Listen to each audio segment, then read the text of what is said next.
اعوذ باللہ من الشیطان الرجیم، بسم اللہ الرحمن الرحیم۔ السلام علیکم ناظرین، آپ دیکھ رہے ہیں لائف ہیلتھ کیئر۔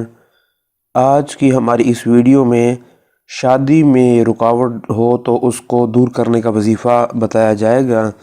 یہ وظیفہ خاص طور پر ان لوگوں کے لیے ہے جن کی شادی کی عمر ہو گئی ہے، یا تو ان کے رشتے میں مسئلہ ہو رہا ہے یا پھر رشتے ان کے ہو گئے ہیں، منگنی ہو گئی ہے، تو اس کے بعد جو مسائل آتے ہیں لڑکی والوں کی طرف سے یا لڑکے والوں کی طرف سے، تو اس میں رکاوٹ ہو تو آپ یہ وظیفہ کریں انشاءاللہ تعالی العزیز۔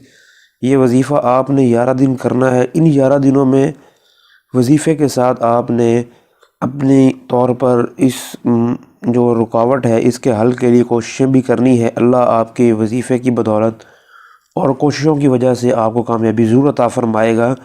یہ وظیفہ آپ نے خاص مقصد کے لیے ہی استعمال کرنا ہے اور یہ آپ کو اس سے بہت زیادہ فائدہ ہوگا۔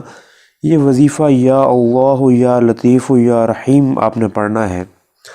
اس میں آپ نے جو تسبیح پڑھنی ہے وہ یا اللہ یا لطیف یا رحیم، یہ 3 نام ہیں اور یہ ایک ساتھ ہی آپ نے پڑھنے ہیں، یا اللہ یا لطیف یا رحیم۔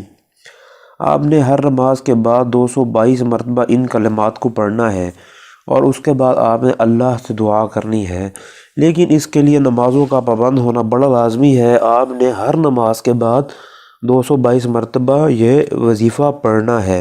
تو اگر آپ دن میں 4 نمازیں پڑھ رہے ہیں اور 5ویں نہیں پڑھ رہے تو آپ کی اس وظیفے کا کوئی فائدہ نہ ہے۔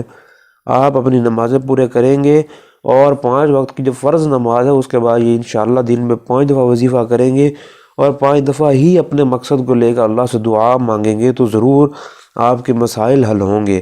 اس وظیفے کو کرنے سے پہلے آپ نے ہمیں ضرور بتا دینا ہے تاکہ ہمیں پتہ ہو کہ ہمارا کون سا مسلمان بہن بھائی ہمارے ساتھ یہ وظیفہ کر رہا ہے، تو ہم آپ کے لیے دعا گو ہوں آپ کی مشکلات کے حل کے لیے۔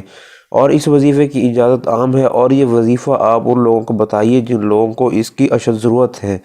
مزید ویڈیوز کو دیکھنے کے لیے ہمارا چینل سبسکرائب کر سکتے ہیں اور مسائل کو حل کروانے کے لیے آپ ہم سے رابطہ بھی کر سکتے ہیں۔ السلام علیکم ناظرین۔